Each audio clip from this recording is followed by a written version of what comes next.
हाँ जी class, good evening to all. आज का हमारा जो नेक्स्ट टॉपिक रहेगा आपका इंटरनल सिक्योरिटी में, वो रहेगा आपका prevention of money laundering act. Prevention of money laundering आपका इंपॉर्टेंट टॉपिक है जीएस 3 पॉइंट ऑफ व्यू से, इंटरनल सिक्योरिटी। इस टॉपिक की इम्पोर्टेंस और ज़्यादा बढ़ जाती है क्योंकि ये आपका अभी हाईलाइटिंग टॉपिक चल रहा है। अगर हम बात करें कि आम आदमी पार्टी, जिसके ऊपर आपका लिक्वर स्कैम के आरोप हैं, उसके जो लीडर्स हैं उनको प्रिवेंशन ऑफ मनी लॉन्ड्रिंग के अंदर ही क्या किया गया है, अरेस्ट किया गया है। ठीक है, उनके ऊपर आरोप है कि उन्होंने मनी लॉन्ड्रिंग की एक लिक्वर पॉलिसी बना के। ठीक है, अब अगर हम उस केस की बात करें तो क्या सही है क्या गलत है, वो तो अब आपका सब जुडाइस मैटर है, कोर्ट डिसाइड करेगी। हमने इस टॉपिक का बेसिक समझना है, प्रिवेंशन ऑफ मनी लॉन्ड्रिंग। पहले आप समझोगे कि मनी लॉन्ड्रिंग क्या होती है, मनी लॉन्ड्रिंग का प्रोसेस क्या होता है, मनी लॉन्ड्रिंग को रोकना जरूरी क्यों है, क्योंकि इसके फार रीचिंग इम्पैक्ट्स हैं। इसको हम टेररिज्म एक्टिविटीज़ के साथ भी मिला सकते हैं। ऑर्गेनाइज क्राइम की बात करें तो ह्यूमन ट्रैफिकिंग, ड्रग ट्रैफिकिंग, ये जो आपका मनी लॉन्ड्रिंग की जाती है अल्टीमेटली इसके क्या होते हैं, आपके इलीगल एक्टिविटीज़ में जो पैसा लॉन्डर किया गया उसको यूज़ किया जाएगा। फिर हम ये देखेंगे कि इस मनी लॉन्ड्रिंग को रोकने के लिए आपका एक इंटरनेशनल एफर्ट हुआ था। वो जिस कॉन्टेक्स्ट में हुआ था वो था कि आपको ड्रग्स की ट्रैफिकिंग रोकनी है। बेसिकली पहले जो मनी लॉन्ड्रिंग का तरीका होता था वो ड्रग्स के केस में ज़्यादा है। तो इंटरनेशनल लॉ जब गवर्नमेंट, जो आपकी नेशनल गवर्नमेंट्स हैं, उनको बनाने के लिए बोला गया, तो इसका मेन जो आपका पर्पस था वो था कि आपका ये ड्रग के साथ जो आपकी मनी लॉन्ड्रिंग की जा रही है, वो आपको भी समझाएंगे क्या होता है ये, उसको रोकना था। लेकिन बाद में अगर हम अपने Indian prevention of money laundering act की बात करें तो और काफ़ी सारी एक्टिविटीज़ को इंक्लूड कर लिया गया, सिर्फ ड्रग्स को छोड़ के। ठीक है, तो इसके काफ़ी सारे प्रोविजंस ऐड किए गए। हम कुछ इंपॉर्टेंट प्रोविजंस की बात करेंगे एंड देन उन प्रोविजंस के ऊपर हमारे कंसर्न्स क्या हैं कि कुछ प्रोविजंस आपके ड्रैकोनियन इन नेचर है, आपके कॉन्स्टिट्यूशन के अगेंस्ट भी हैं कुछ प्रोविजंस। ठीक है, जिनके बारे में अभी सुप्रीम कोर्ट ने डिसीजन लेना है, फाइनल डिसीजन अभी उसका हुआ नहीं है, तो उसके बारे में ब्रीफ डिस्कशंस करेंगे। देन फिर बात आती है कि आंसर राइटिंग प्रैक्टिस, जिस हिसाब से आपसे क्वेश्चन पुट किया जाएगा उस हिसाब से आप उसको आंसर करोगे। ध्यान में क्या रखोगे, करंट इवेंट्स। स्टैटिक आप पढ़ लो, लेकिन आपको ओनली स्टैटिक पढ़ने से मार्क्स नहीं मिलेंगे। स्टैटिक इन्फॉर्मेशन सभी को पता होती है। ठीक है, how you will use your current information, supreme court की वर्डिक्ट्स क्या हैं या रिसेंट केसेस क्या हैं, रोल ऑफ एजेंसीज क्या हैं, अगर कुछ कमेटीज बन रही हैं, कुछ रिकमेंडेशंस आ रही हैं तो उनके अकॉर्डिंग वे फॉरवर्ड आप कैसे लिखोगे, वो सारी चीज़ें बाद में डिपेंड करेंगी। पहले हम अकॉर्डिंग टू द सिलेबस अपना स्टैटिक पोर्शन कवर करेंगे। देन फिर आपका एक ही बेस्ट सोर्स है क्या है वो आपका न्यूज़पेपर आर्टिकल्स, और किसी सोर्स के ऊपर आपको रिलाई नहीं करना। न्यूज़पेपर आर्टिकल्स, इनसे ही आपके डायरेक्ट मेंस के क्वेश्चन बनते हैं। मैं आपको दिखा भी दूंगा कि कौन सा आर्टिकल आपका किस न्यूज़पेपर में किस डेट को आया था, जिससे आपका यूपीएससी डायरेक्ट क्वेश्चंस क्या कर रही है, पुट कर रही है। इतना स्टैटिक करने के बाद आपको किसी बुक, किसी मैटर को पढ़ने की जरूरत नहीं है। स्टैटिक पोर्शन, देन फिर आपका करंट अफेयर्स। ठीक है, उसके अलावा आपको इंटरनल सिक्योरिटी में कुछ नहीं करना। स्टार्ट करते हैं प्रिवेंशन ऑफ मनी लॉन्ड्रिंग। सबसे पहले इंट्रोडक्शन की बात कर लेते हैं। ठीक है, मनी लॉन्ड्रिंग समझेंगे बाद में। पहले ये समझो कि इसको पढ़ना ही इंपॉर्टेंट क्यों है, क्योंकि मनी लॉन्ड्रिंग जो है आपका एक इलीगल प्रोसेस है। ठीक है, जिसमें क्या किया जाता है, मनी लॉन्ड्रिंग को अगर डिफाइन करें, मनी लॉन्ड्रिंग क्या है, एक इलीगल प्रोसेस है जिसमें आपका सोर्स ऑफ मनी को क्या किया नहीं जा सकता, ट्रेस नहीं किया जा सकता। सोर्स ऑफ मनी हाइड कर लिया जाता है। क्यों? क्योंकि जो आपका सोर्स ऑफ मनी है वो आपका क्रिमिनल एक्टिविटीज है। फॉर एग्जाम्पल, आपने क्या किया, कोई इलीगल ड्रग्स बनाए, उसके थ्रू आपने क्या किया, मनी जनरेट कर लिया। अब इस मनी को डायरेक्टली आप बैंक में सबमिट करवाओगे। ठीक है, तो पता चलता रहेगा कि इस बंदे ने इतना पैसा कमाया, तो उससे पूछा जाएगा कि आप किस सोर्स से पैसा कमा रहे हो। तो आप डायरेक्टली थोड़ी बोल सकते हो कि हमने हाँ जी ड्रग्स बनाए बेचे या कुछ इलीगल एक्टिविटीज़ की, ठीक है, या फिर हमने किसी का एक्सटॉर्शन किया, धमकी दी, पैसा मांगा, उस थ्रू हम पैसा जनरेट कर रहे हैं। तो सबसे पहले आपका सोर्स जहाँ से मनी जनरेट होगी वो आपका क्या होगा, एक इलीगल सोर्स होगा, ठीक है, जिसको आप शो नहीं करना चाहती, और डायरेक्टली उसको एक ऐसे चैनल में आप क्या नहीं करवाना चाहोगे, सबमिट नहीं करवाना चाहोगे जो आपका पैसा सबमिट करवाने से पहले आपकी केवाईसी कर रहा है, पूछ रहा है कौन हो, कहाँ से हो, पैन कार्ड वगैरह से आपका सारा डाटा रखा हुआ है उसने। तो मनी लॉन्ड्रिंग होता है क्या है कि आप इलीगल तरीके से मनी जनरेट कर रहे हो, ठीक है, उस सोर्स को हाइड कर रहे हो, लेकिन जो जनरेटेड मनी है आप उसको चैनलाइज कर रहे हो, किसी एक ऐसी जगह के थ्रू आप उसको बैंक में डालोगे कि ऐसा लगेगा कि वो आपका जो मनी है एक लीगल सोर्स के थ्रू आया है, अभी समझेंगे उसको, ठीक है। Converting it into legitimate funds, ऐसा लगेगा कि जो आप फंड्स बना रहे हो वो आपके क्या हैं, लेजिटिमेट फंड्स हैं। फॉर एग्जांपल आपने कोई ऐसा एक बिजनेस खोल लिया या एक शॉप कर ली, वहां पे आप दिखा रहे हो कि मेरे पास कस्टमर्स आ रहे हैं जी, या फिर हम उनको कोई सर्विस दे रहे हैं, वो हमें पैसा दे के जा रहे हैं, बट ऐसा कुछ है ही नहीं है, ग्राउंड के ऊपर ऐसा कुछ एक्टिविटी हो ही नहीं रहा।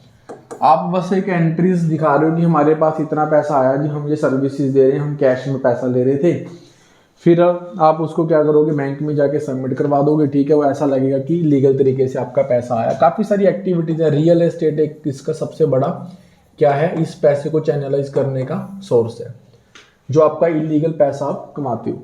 It is a serious offence that can have far reaching consequences, इसको पढ़ना, इसको रोकना जरूरी है, ठीक है, क्योंकि इसके फार रीचिंग इम्पैक्ट्स हैं। गलत तरीके से कमाया हुआ पैसा आप क्या करने के लिए यूज करोगे, टेररिज्म एक्टिविटीज को फंड करने के लिए, ह्यूमंस का ट्रैफिक हो सकता है, ठीक है, even destabilising the national governments को हटाने के लिए, डीस्टेबलाइज करने के लिए, law and order problem create करने के लिए, ठीक है। जैसे अब और ऐड हो सकता है, लाइक आम आदमी पार्टी के केस में अभी आरोप ये लग रहा है कि उन्होंने इलेक्शंस को जीतने के लिए क्या किया, वो आपका फंड जनरेट किया। तो जरूरी तो नहीं है कि हमने वही एक्टिविटीज लिखनी है, अगर आप current fair point of view से चीज़ों को पढ़ रहे हो, ठीक है, तो वो चीज़ भी आप मेंशन कर सकते हो। To combat this threat various efforts have been made at the both national and the international level. आपको ये ध्यान में रखना है कि इसको रोकने के लिए एफर्ट्स किए गए, इंटरनेशनल एफर्ट्स स्टार्ट हुए, उसी कॉन्टेक्स्ट में इंटरनेशनल एफर्ट्स के कॉन्टेक्स्ट में हमने इंडिया में लॉ बनाया। इंटरनेशनल एफर्ट्स जो थे वो आपका बेसिकली जो आपकी ड्रग की इलीगल एक्टिविटीज हो रही थी, ठीक है, उनके ऊपर कर्ब करने के लिए, रोक लगाने के लिए बनाया था, लेकिन बाद में हमने अपने लॉज में काफ़ी सारी एक्टिविटीज इन्वॉल्व की हैं, जिसके बारे में अभी हम पढ़ेंगे। तो सबसे पहले मनी लॉन्ड्रिंग का प्रोसेस, जिसके बारे में हम इंट्रोडक्शन में ही बात कर रहे हैं कि सबसे पहले आपका एक सोर्स होगा, ठीक है, एक सोर्स होगा जहां से आप इलीगल मनी क्या कर रहे हो, जनरेट कर रहे हो। वो मैंने आपको समझाया, लाइक आप कोई ड्रग इलीगली तरीके से बना रहे हो, उसको बेच रहे हो, ठीक है, और आप कैश में पैसा जमा कर रहे हो, वो आपकी एक इलीगल एक्टिविटी है, वो क्या है, आपका सोर्स है जहां से आपको पैसा बन रहा है, ठीक है। और बहुत सारी एक्टिविटीज हो सकती हैं, अभी आप एक एग्जांपल के तौर पे समझो, अदरवाइज कंफ्यूज हो जाओगे। फिर उस जनरेटेड मनी को हमने एक ऐसे जगह के ऊपर प्लेस करना है, ठीक है, कि जिसके बारे में हमसे ज्यादा कुछ हिसाब किताब मांगा नहीं जाएगा कि पैसा कहां से आया, एक ऐसी जगह जिसमें हम क्या करेंगे, उसको प्लेस करेंगे। First stage involves introducing the illegally obtained cash into the financial system. Illegally obtained पैसे को आपने एक सिस्टम में, जो आपका एक फाइनेंशियल सिस्टम है जहां से आपका आगे एक्सचेंज हो सकता है पैसा, ठीक है, उसमें आप क्या करोगे, रखोगे, जिसको हम प्लेसिंग बोल रहे हैं। Often through method such as breaking large sums into smaller deposits, इसको स्मर्फिंग भी बोलते हैं। आपने बड़े लार्ज अमाउंट में पैसा जनरेट किया था, लेकिन अब अगर लार्ज अमाउंट ऑफ पैसा आप डालोगे बैंक में, तो आपसे थोड़ी जानकारी मांगी जाएगी, कहाँ से आया, कैसे आया। अगर आप उसको ब्रेक करके छोटे छोटे अमाउंट्स में डालोगे, ठीक है, तो आपसे शायद वो इन्फॉर्मेशन ना मांगी जाए। जरूरी नहीं है कि आपको बैंक में डालना है, आप छोटी छोटी चीज़ों को लेके स्मॉल सेविंग्स टाइप कर सकते हो, ठीक है, मतलब आपको एक फाइनेंशियल सिस्टम में पैसा डालना है। और परचेजिंग फाइनेंशियल इंस्ट्रूमेंट्स, या फिर आपको फाइनेंशियल इंस्ट्रूमेंट्स परचेज कर सकते हो कैश पैसा देके, ठीक है, जैसे आप बॉन्ड्स हो गए, तो इस तरह की छोटी छोटी एक्टिविटीज़ कर सकते हो जहाँ से आपका बोला जाएगा कि इलीगल पैसा जो आपका था उसको आपने प्लेस कर लिया एक बार एक फाइनेंशियल सिस्टम में, ठीक है। अब जहाँ से स्टार्टिंग में आपने प्लेस किया, यहाँ से डायरेक्ट आपको दोबारा अपने पास वो पैसा नहीं लेके आना। आपने करना क्या है कि इसके लेयर्स बनाने हैं। फिर इस फाइनेंशियल सिस्टम से कोई और आपका रिकॉग्नाइज फाइनेंशियल सिस्टम जो आपका लीगल है, फिर यहाँ से किसी और फाइनेंशियल सिस्टम में जो आपका रिकॉग्नाइज लीगल है, सो दैट कि ओरिजिन आपका पैसे का ट्रेल करना, जिसको हम बोलते हैं मनी का सोर्स ढूंढना, थोड़ा टफ एंड थोड़ा मुश्किल हो जाए, उसी को हम क्या बोलते हैं, लेयरिंग बोलते हैं। In this stage, funds are moved through a series of complex transactions, often involving multiple accounts, jurisdiction. ऐसा नहीं है कि आपने ये इंडिया में ही रखा, multiple jurisdiction in the sense आपने इंटरनेशनल बैंक्स में पैसा जमा करवाया, ठीक है, किसी के थ्रू, फिर वहां से फिर आपने इंडिया में ट्रांजेक्शन्स कर ली। तो आपने क्या करना है, एक मल्टीपल चैनल्स ऑफ जो आपके फाइनेंशियल सिस्टम्स है वहां से आपको पैसा घुमाना है to unsecure their origin and create a trail of seemingly illegitimate transactions। ऐसा लगे कि आपका पैसा जो है, जो आपकी ट्रांजेक्शन्स हैं वो आपकी लेजिटिमेट हैं और आपको जो ओरिजिनल सोर्स है वो आपका ढूंढना मुश्किल हो जाएगा, ठीक है। प्लेसमेंट, लेयरिंग, ये वर्ड्स इंपॉर्टेंट है। देन फिर आपका आता है इंटीग्रेशन। अब आप क्या करोगे कि जो आपने अमाउंट छोटे छोटे पैसे की अलग अलग जगह के ऊपर उसको बिखेरा हुआ था, अब आपको तो लार्ज अमाउंट ऑफ सम ही चाहिए, अगेन दोबारा जो जितना पैसा आपने जनरेट किया वो आपको ही चाहिए ना, ठीक है। तो आप क्या करोगे फिर, अब उस सारे लेयर्स को जहां पे आपने पैसा बिखेरा हुआ है, ठीक है, अलग अलग जगह पर रखा हुआ, उसको इंटीग्रेट करोगे। Final stage involves reintroducing the laundered funds into the legitimate economy, making them appear as if they were derived from a legal sources. Like आपने फिर बड़ा कोई रियल एस्टेट में आपने कोई फ्लैट परचेज कर लिया, ठीक है, XYZ, तो आप फिर क्या करोगे, उस मनी को क्या करोगे, इंटीग्रेट करोगे, ठीक है। इसी को हम क्या बोलते हैं, मनी लॉन्ड्रिंग बोल रहे हैं। पहले को कॉन्टेक्स्ट समझ लेते हैं, आम आदमी पार्टी के कॉन्टेक्स्ट में क्या बोलना चाह रहे हैं। ये आरोप है कि जो आपकी आम आदमी पार्टी गवर्नमेंट ने आपका क्या बनाया, लिक्वर पॉलिसी बनाई दिल्ली में। उन्होंने पॉलिसी ऐसी बनाई कि आपके यहाँ पे कुछ बिजनेसमैन बैठे हैं, ठीक है, जो आपका लिक्वर का व्यापार करते हैं। इन बिजनेसमैन को ही लिक्वर के ठेके देने के लिए इन्होंने बिजनेसमैन के कहने के ऊपर एक ऐसा पॉलिसी डिजाइन किया कि जो ठेके हैं इन्हीं को जाएंगे। मान लो यहाँ पे 5 बिजनेसमैन बैठे हैं कि ये ठेका इन्हीं को जाएगा, ठीक है, इन्हीं बिजनेसमैन को बेनिफिट होगा। ये ऐसा आरोप है कि बिजनेसमैन ने इनसे क्या कांटेक्ट किया कि हम आपको कैश पैसा दे देंगे, ठीक है, मान लीजिए 100 करोड़ में डील हुई, तो अब बिजनेसमैन इस पार्टी को डायरेक्ट पैसा नहीं दे सकते, डायरेक्ट पॉलिटिकल फंडिंग भी नहीं कर रहे हैं, ठीक है। पता ही चल जाएगा कि इन्होंने इनको पैसा दिया, फिर इन्होंने इनको ठेके दे दिए, लिक्वर के कॉन्ट्रैक्ट दे दिया। लेकिन हुआ क्या कि पॉलिसी बनाने के बाद इनको तो मिल गए ठेके, ठीक है, लेकिन जो ये वाला कैश है, इन्होंने इस पार्टी ने आपका गोवा में इलेक्शंस लड़ने हैं, तो वहां पे क्या होंगे, एक्सपेंडिचर्स होंगे। तो डायरेक्टली आपने जो आपका 100 करोड़ रुपया कैश में देना था वहां ना देके आपने इनके एक्सपेंडिचर के लिए अलग अलग जगह पे कैंडिडेट्स का खर्चा है, ठीक है, जो भी है वहां पे खर्च कर दिया। इसी को वो क्या बोल रहे हैं कि मनी की लॉन्ड्रिंग चल रही है जी, ठीक है। तो ये आरोप है। अभी इसके हम सही या गलत के बारे में डिस्कशंस नहीं कर रहे हैं, हम तो सिर्फ आपको मनी लॉन्ड्रिंग का एक प्रोसेस समझाने की कोशिश कर रहे हैं। अभी उसके ऊपर डिसीजन बाद में आएंगे। नाउ अभी हम अगर बात करें कि मनी लॉन्ड्रिंग इशू है, प्रॉब्लम्स हैं, ठीक है, तो ऐसे कौन से फैक्टर्स हैं जो रिस्पॉन्सिबल हैं कि आपकी जो मनी लॉन्ड्रिंग की एक्टिविटीज़ हैं वो बढ़ती जा रही हैं।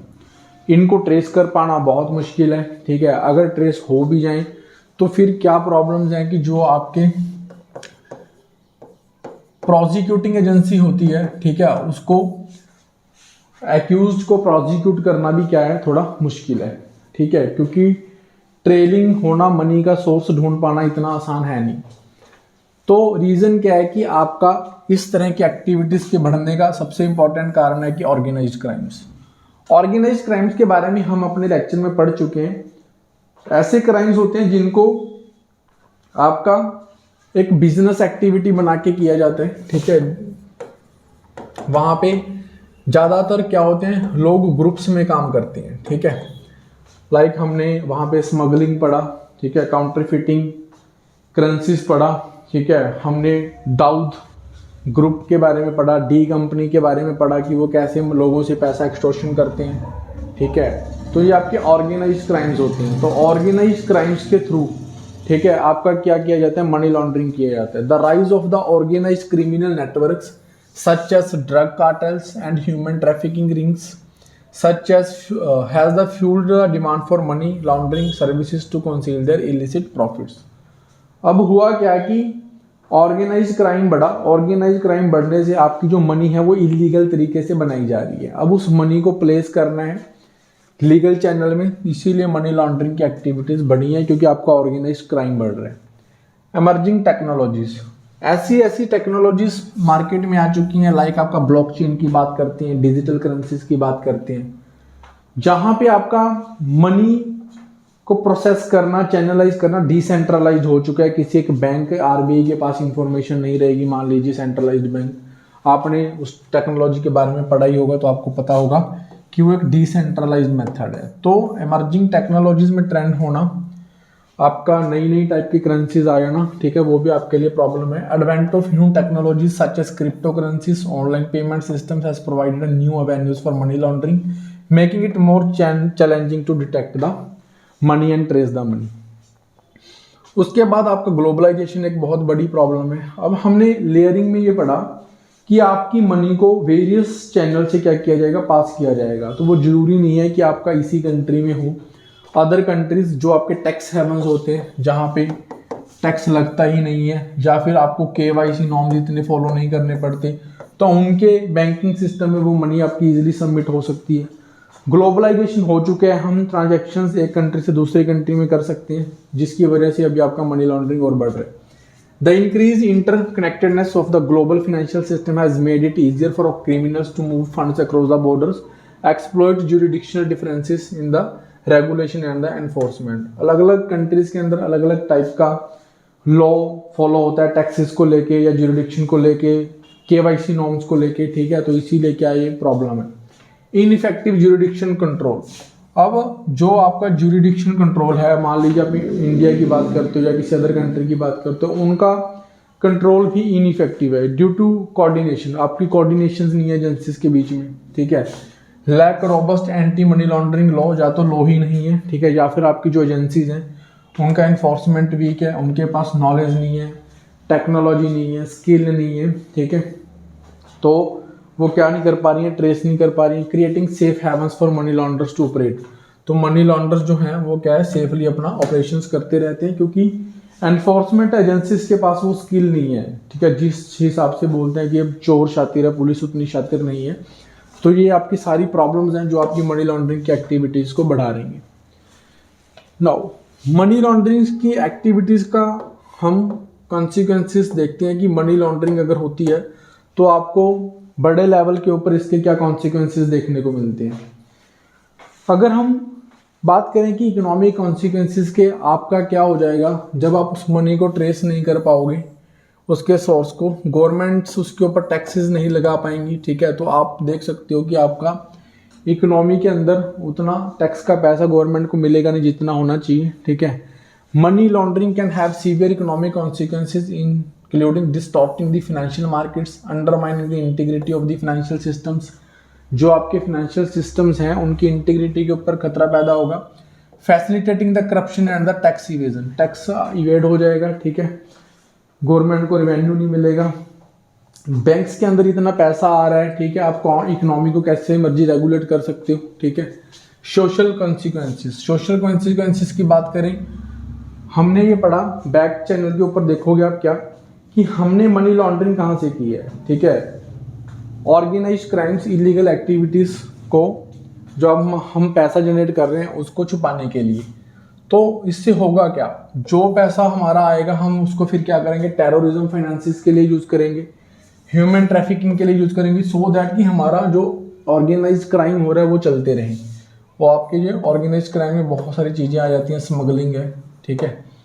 Money laundering can fuel various criminal activities such as terrorism, human trafficking, इसके अलावा और भी बहुत सारे थ्रेट्स आपके पैदा हो सकते हैं। पॉलिटिकल कॉन्सिक्वेंसेस की बात करें तो सीधा सा बात है, आपकी नेशनल गवर्नमेंट्स को क्या किया जा सकता है, डिस्टेबलाइज किया जा सकता है, रूल ऑफ लॉ फॉलो नहीं होगा, लॉ एंड ऑर्डर्स की प्रॉब्लम्स आएंगी, ठीक है, आपके इंस्टीट्यूशंस को वीक किया जा सकता है ब्राइबरी के थ्रू, करप्शन के थ्रू, ठीक है। तो ये क्या है, आपके मनी लॉन्ड्रिंग के कुछ कॉन्सिक्वेंसेस। नाउ तो क्या इसको कर्व करने के लिए कुछ एफर्ट्स हुए हैं? बिल्कुल एफर्ट्स हुए हैं। दो तरह से आप चीज़ों को पढ़ोगे, एक तो आपके लॉज एंड फिर लॉज को इम्प्लीमेंट करने वाली एजेंसीज। क्या क्या पढ़ना है हमने? एक तो आपने लॉज की बात करनी है, फिर लॉज को इम्प्लीमेंट करने वाली agencies, you can say institutions, ठीक है। लाइक हम इसमें स्पेसिफिकली बात करें तो ED and CBI, enforcement directorate and CBI, ठीक है। तो इसके अलावा यहाँ पे बहुत सारे आपके क्या हैं, लॉज हैं, ठीक है, एंड आपके एजेंसीज हैं। बेसिकली हमें न्यूज़ में दिखता है तो हमें ईडी ज़्यादा दिखती है ना, फिर आपका PMLA prevention of money laundering act दिखता है, ठीक है, जिसको हमने 2002 में बनाया था, फिर हमने 18 में उसको क्या किया गया, अमेंड किया था, ठीक है। तो पहले हम क्या कर लेते हैं, इसके बारे में पढ़ लो, वन बाय वन एजेंसीज के बारे में पढ़ लेते हैं। फाइनेंशियल इंटेलिजेंस यूनिट, ठीक है, इंडिया का FIUIND, Financial Intelligence Unit IND is responsible for coordinating the efforts of national and international agencies in combating money laundering and related crimes। क्या करेगी ये, कोऑर्डिनेशन का काम करती है, ठीक है। मतलब कि हमारा जो फाइनेंशियल सिस्टम है, बैंकिंग सिस्टम है, उसमें ट्रांजैक्शंस कितनी हो रही हैं, कहाँ से हो रही हैं, ठीक है, वो सारा क्या करेगा, नेशनल इंटरनेशनल ऑर्गेनाइजेशंस के बीच में कोऑर्डिनेट एस्टेब्लिश किया जाएगा, किसकी तरफ से, FIUIND की तरफ से।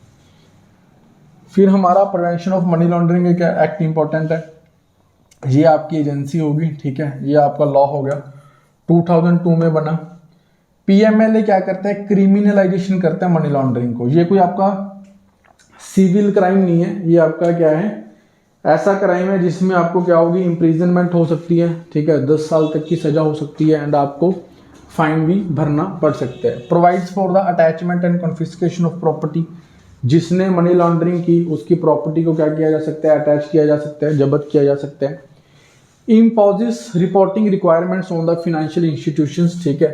इस एक्ट में हमने जो आपके फाइनेंशियल इंस्टीट्यूशंस हैं, बैंक्स हैं, एनबीएफसी कंपनीज हैं, उनको ये बोला कि आपको रिपोर्टिंग करना जरूरी है, कौन बंदा कहाँ से फंड कितना जमा करवा रहा है, अगर आपसे इंफॉर्मेशन मांगी जाएगी तो आपको बतानी पड़ेगी, ठीक है।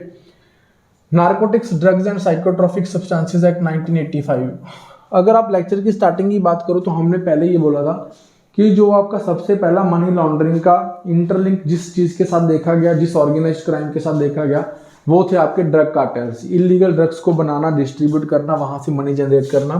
तो इस एक्ट की इंपॉर्टेंस बढ़ जाती है 1985 की, ठीक है, जो आपका मनी लॉन्ड्रिंग को कंट्रोल करने के लिए इसमें भी प्रोविजंस रखता है, along with the recommendations of the Narasimham committee. Narasimham committee ने बोला था कि आपका जो ये ड्रग कार्टेल है, ये आपका मनी लॉन्ड्रिंग का सबसे बड़ा क्या है, एक पार्ट है, इसलिए हमें एंड ऐसा एक्ट बनाना चाहिए जो आपका ड्रग्स को भी कंट्रोल करे, ठीक है। और आपका बैंकिंग सेक्टर रिफॉर्म्स, ठीक है, इस तरह से होने चाहिए कि जो आपकी केवाईसी वगैरह को इंश्योर करे, led the groundwork for India's anti money laundering efforts, ठीक है। तो ये एक्ट है आपका साइकोट्रॉपिक सब्सटेंसेस, ड्रग्स को लेके 1985 का ड्रग एक्ट आपको याद रखना है, पीएमएलए आपको याद रखना है। इस तरह के एफर्ट्स हमारे इंडिया में हुए हैं। उसके बाद international efforts to combat the money laundering. International efforts के ऊपर बात करें तो आपकी कुछ कन्वेंशंस एंड कुछ आपकी एजेंसीज या फिर ऑर्गेनाइजेशंस। अगर हम बात करें United Nation global programme against money laundering, एक आपकी कन्वेंशन हुई है, मीटिंग्स बोल सकते हो, प्रोग्राम उसी के अंडर आपकी है, फिर कन्वेंशन हुई थी जिसको वियना कन्वेंशन बोलते हैं। This program under the United Nations Office on Drugs and Crime aims to strengthen the capacity of the member states to prevent and combat the money laundering and the related crimes। इसमें जो आपके states हैं या फिर आपकी countries हैं उनकी capacity बढ़ाई जाएगी। Capacity in the terms of कि आप टेक्नोलॉजिकली स्ट्रांग हो, जो आपकी इन्फोर्समेंट एजेंसीज हैं, ठीक है, उनके पास स्किल्ड लेबर हो, स्किल्ड वर्कफोर्स हो, ठीक है। या फिर अगर हम बात करें इंस्टीट्यूशंस के इंफ्रास्ट्रक्चर बनाना है, टेक्नोलॉजिकली एडवांसमेंट चाहिए, तो इस तरह की हेल्प जो है इस प्रोग्राम में देने के लिए बात की गई थी। वियना कन्वेंशन इसी के अंडर साइन की गई है। United Nations convention against illicit traffic in narcotics drugs and psychotropic substances adopted in 1988 made it mandatory for signatory states to criminalize money laundering. इसी कन्वेंशन के अंदर बोला गया कि आपको मनी लॉन्ड्रिंग को क्रिमिनलाइज घोषित करना है, सो दैट इसमें आपका बेल वगैरह मिलना टफ हो जाता है। ठीक है, आपका क्रिमिनल है तो आपको इम्प्रिजनमेंट होगी, फाइन भी आपको लगेगा। ठीक है, फिनेंशियल एक्शन टास्क फोर्स आपकी एक ऑर्गेनाइजेशन है, 1988 में बनी है।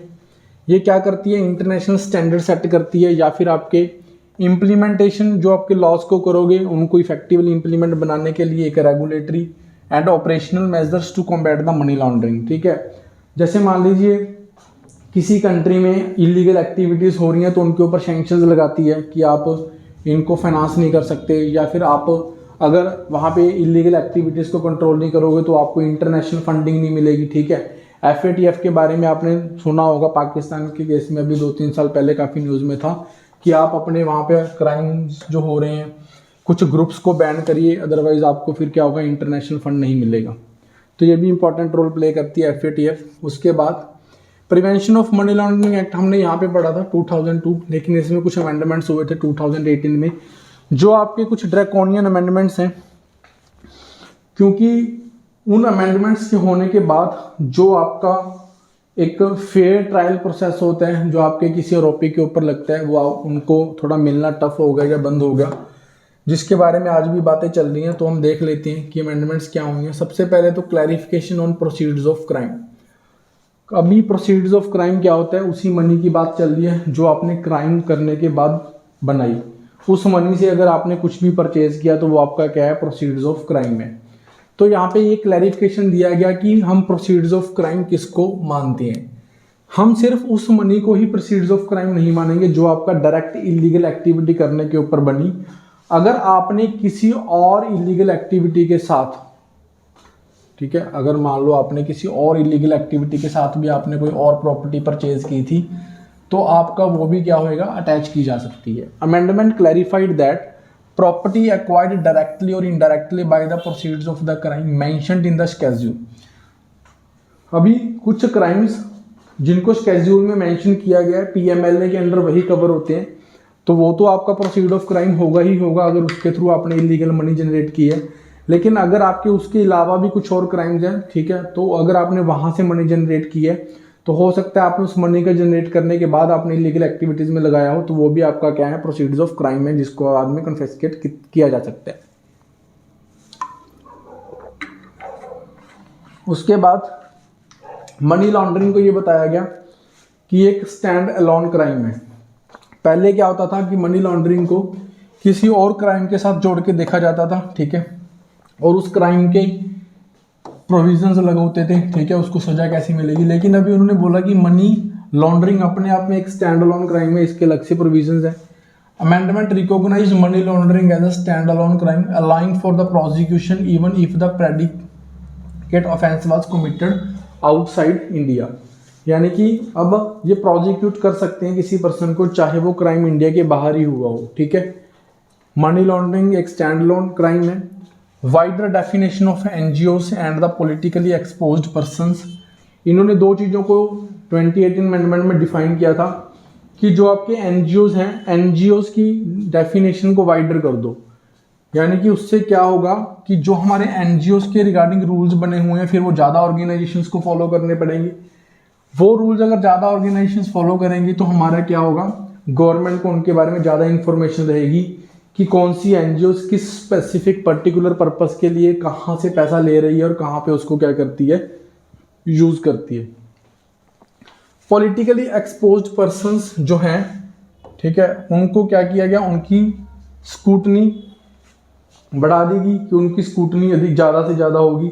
पॉलिटिकली एक्सपोज्ड पर्संस की बात करें तो जैसे मान लीजिए आपके कॉन्सुलेट होते हैं अदर कंट्रीज के, ठीक है, उनको पॉलिटिकली एक्सपोज्ड पर्संस बोला जाता है। Requiring them to disclose more information to prevent the misuse of the funds. बस ये आपको ये याद रखना है कि उनको ज़्यादा इंफॉर्मेशन प्रोवाइड करवाने के लिए यहाँ पे प्रोविजन रखे हैं कि आपको डिटेल में बताना है कि आप पैसा कहाँ से लेके आते हो, क्या यूज़ करते हो। Inclusion of chartered accountants. यहाँ पे सबसे बड़ी रिस्पॉन्सिबिलिटी चार्टर्ड अकाउंटेंट्स को दी गई कि जो आपका मनी लॉन्ड्रिंग होती है, इसमें सबसे बड़ा हाथ इनका होता है, क्योंकि ये बताते हैं कि किस तरह से आप चैनलाइज करोगे। तो इनके ऊपर भी क्या की रिस्पॉन्सिबिलिटीज लगाएगी इस एक्ट के अंदर कि आप भी इसमें क्या होगे, रिस्पॉन्सिबल होगे। उसके बाद concerns regarding anti money laundering measures, हमने जो अमेंडमेंट की है उसके बारे में कुछ आप नेगेटिव बातें भी बताओगे कि प्रॉब्लम्स क्या हैं। एक तो बर्डन ऑफ प्रूफ एक्यूज्ड के ऊपर है, आपके ऊपर आरोप लग गया कि आपने मनी लॉन्ड्रिंग की है, अब आपको प्रूफ करना है कि मैं एक्यूज नहीं हूं, तो यह थोड़ा प्रॉब्लमेटिक है उस बंदे के लिए प्रूफ करना कि मैं दोषी नहीं हूं। वैसे भी अगर हम कॉन्स्टिट्यूशन की बात करें तो आर्टिकल 22 के अगेंस्ट है, जहां पे ये बोला जाता था कि कोई भी बंदा गिल्टी नहीं है जब तक उसको क्या नहीं किया जा सकता, प्रूव नहीं किया जा सकता। उसके बाद बेल प्रोविजन स्ट्रिंजेंट है, इजीली बेल नहीं मिलती, ठीक है, ये आपका प्रोविजन कंसर्न है। अरेस्ट विदाउट रिटन कम्युनिकेशन, किसी भी एजेंसी ने आपको अरेस्ट करना है तो विदाउट मेंशनिंग एनी रीजन आपको अरेस्ट किया जा सकता है, आपकी प्रीमाइसिस को सर्च किया जा सकता है, कोई भी नोटिस भेजे बिना आपके प्रीमाइस को सर्च किया जा सकता है, फिर आपको अरेस्ट किया जा सकता है। पॉलिटिकल प्रेशर, ये भी बड़ा एक कंसर्न है। अगर हम बात करें, सुप्रीम कोर्ट ने सीबीआई के केस में बोला था पैरेट केस, ठीक है, तो ईडी के अंदर भी ये बोला जाता है कि आपकी जो इन्वेस्टिगेटिंग एजेंसी है कि पॉलिटिकली प्रेशर के अंडर रहती है। यहाँ पे आप सिर्फ ये लाइन लिख के नहीं छोड़ सकते कि पॉलिटिकली प्रेशर के अंडर रहती है, आप लिखोगे कि जो आपका ईडी का डायरेक्टर था उसको क्या किया गया, एक्सटेंशन दी गई बिना मतलब की, ठीक है, 3 साल से ज्यादा भी उसको एक्सटेंशन दे रहे हैं, तो सुप्रीम कोर्ट ने बोला था कि इनके डायरेक्टर को चेंज करो। तो दैट मीन्स वो डायरेक्टर अगर लगाना चाहते हैं तो कुछ ना कुछ रीजन है, पॉलिटिकली आप नेक्सस बोल सकते हो, ठीक है। तो ये चीजें आपको साथ में मेंशन करनी होती हैं। The ongoing battle against money laundering, money laundering के अगेंस्ट हमने बैटल है एक तरह की हमने लड़नी है, तो प्रॉब्लम्स क्या है, ठीक है। एक तो वही इमर्जिंग टेक्नोलॉजीज की बात आ रही है, ज्यूरिडिक्शनल डिफरेंसेस की बात आ रही है, बैलेंसिंग सिक्योरिटी एंड प्राइवेसी। अब हमें सिक्योरिटी भी चाहिए और एक पर्सन की प्राइवेसी भी चाहिए, तो इन दोनों को बैलेंस करना टफ है, ठीक है। जिसके बारे में हम क्या करेंगे, अगर हम ये चीज़ें चाहते हैं तो हमें क्या करनी पड़ेगी, कंसल्टेटिव अप्रोच अपनानी चाहिए, ठीक है, यानी कि डिफरेंट स्टेक होल्डर से बात करो, स्टेट सेंट्रल गवर्नमेंट का mix, expert agencies, international expertise का यूज करके हम क्या करेंगे, एक प्रॉपर लॉ बनाएंगे, ठीक है। हमारे पास रिसोर्स कंस्ट्रेंट्स हैं, तो हम जो आपकी इन्वेस्टिगेटिंग एजेंसी है, इंफ्रास्ट्रक्चर की बात करें, ठीक है, अगर मान लो किसी ने कंप्लेंट करनी है तो कंप्लेंट का प्रोसीजर आसान होना चाहिए। तो इस तरह की चीज़ें जो हैं हम क्या करेंगे, वे फॉरवर्ड में लिख सकते हैं, जहाँ पे हमें अपने लॉज को भी चेंज करने की ज़रूरत है, ठीक है, एंड इम्प्लीमेंटिंग एजेंसी जो है उनको भी स्ट्रेंथन करने की जरूरत है, पॉलिटिकल प्रेशर से बाहर निकालने की जरूरत है। बेसिकली आप इस पॉइंट के ऊपर फोकस करोगे कि हमें दोनों चीज़ें चाहिए, सिक्योरिटी भी, प्राइवेट भी, पर्सन्स के राइट भी होने चाहिए जिसको आपने एक्यूज्ड माना, और फिर सिस्टम ऐसा भी होना चाहिए कि अगर वाकई किसी ने क्राइम किया तो उसको सजा भी मिले, ठीक है। तो ये था हमारा prevention of money laundering. High chances हैं, ठीक है, अगर हम 2024 की बात करें, एग्जाम अगर होता है तो आपको मेंस में देखने को मिलेगा ही। इसके बाद आप आंसर राइटिंग प्रैक्टिस करो, प्रॉब्लम है तो आप डाउट सेशन ले सकते हो, ठीक है, आप कमेंट सेक्शन में कमेंट करके पूछ सकते हो, आपका डाउट रिजॉल्व किया जाएगा। बस रिक्वायरमेंट यही है कि आप आंसर राइटिंग प्रैक्टिस करते रहो। Thank you for watching the video.